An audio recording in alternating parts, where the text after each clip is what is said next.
हजरत उमर जब नारा लगाते ना तो कैसे किस तरह कांपते। सफीर आते रूम के मिलने के लिए तो कहते जाओ उमर नफल पढ़ रहे हैं, टाइम कोई नहीं। एक दिन अंदर मीटिंग हो रही थी, हजरत उमर मीटिंग में बैठे थे। आपके बेटे मिलने आए अब्दुल्ला इब्ने उमर।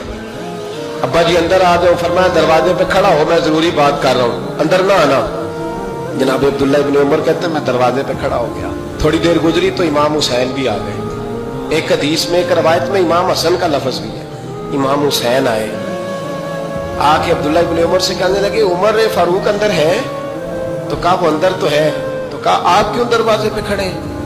कहने लगे अब्बा जी ने कहा है यहाँ इंतजार करो, मैं कोई जरूरी बात कर रहा हूँ, लेकिन शहजादे मेरे लिए कहा है, मेरे लिए आप जाना चाहे तो चले जाए। इमाम हुसैन कहने लगे अमीरुल मोमिनीन कोई बात कर रहे होंगे, मैं जोहर के वक्त मस्जिद में मिल लूंगा, जोहर का टाइम आएगा ना तो मैं मस्जिद में मिल लूंगा। ये कह के चले गए। हजरत उमर बाहर आए तो हजरत अब्दुल्ला इब्ने उमर से कहा कि कोई आया तो नहीं? अर्ज की हुजूर हुसैन इब्ने अली आए। हुसैन इब्ने अली।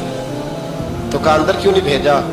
कहा मैंने कहा था बेशक चले जाएं, लेकिन वो कह रहे थे कि मैं जोहर के वक्त मस्जिद में मिल लूंगा।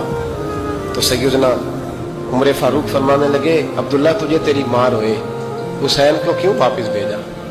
फिर उमर दुनियादारों के सामने डटना, खड़ा होना उमर पे खत्म है, लेकिन जो अंदर की बात है ना, रूह की, जो अकीदत की बात है, जो वफा का रिश्ता है, उसको कौन समझे? ये जो रूह की मजबूरियां हैं, ये जो वफा की मजबूरियां हैं, इसे लोग क्या समझें? इन्हें क्या पता कि मुर्शद के बेटे के पैर चूमने में हुस्न क्या होता है? इन्हें क्या पता कि जब उस्ताद का बेटा घर में आता है तो दिल करता है मकान बेच के इसे दे दें, इसके बाप की नेकियां बड़ी हैं। जनाब उमर फारूक दौड़े गए, इमाम हुसैन के दरवाजे पे दस्तक दी। इमाम हुसैन बाहर रखा, शहजादे यार मिलने आए थे, बगैर मिले क्यों आ गए? अर्ज की के आप मसरूफ थे, आपके अपने बेटे भी दरवाजे पे खड़े थे, तो मैं वापस आ गया। इमाम हुसैन कहते उमर जज्बात में आ गए, सर से पगड़ी गिर गई। कहने लगे हुसैन मेरे बेटे का और हुसैन का क्या मुकाबला? क्या उसकी माँ का नाम फातिमा ज़हरा है? क्या उसकी नानी का नाम खदीजतुल कुबरा है? क्या उसके नाने का नाम मोहम्मद मुस्तफा है? और फिर सर से पगड़ी उतरी थी, अपने बाल जोर से पकड़ लिए। कहने लगे हुसैन मैं ना मक्के में ऊंट चराया करता था और डंडों से मार खाता था अपने बाप से।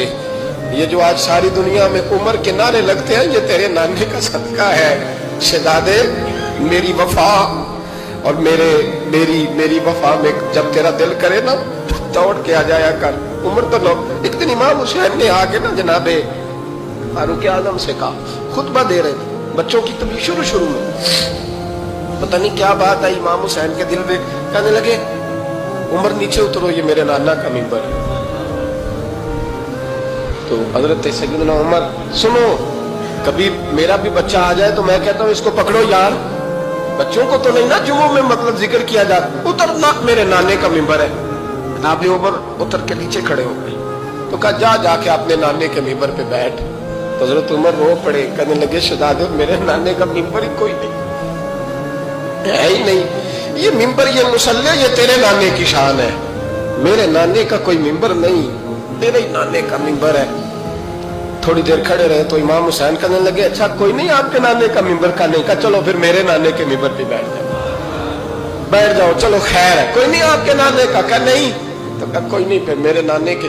जब हजरत उमर बैठे तो बड़ा शानदार जुमला का फरमाने लगे मैं मिंबर पर मर्जी से नहीं बैठा था, मुझे अबू बकर ने बिठाया था, और फिर हुसैन के कहने पे मैं उतरा हूं, अब मुझे हुसैन ने बिठाया है।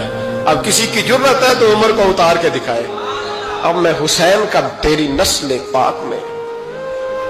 यार कितनी बेशर्मी की बात है, लोग इमाम हुसैन को बागी कहे।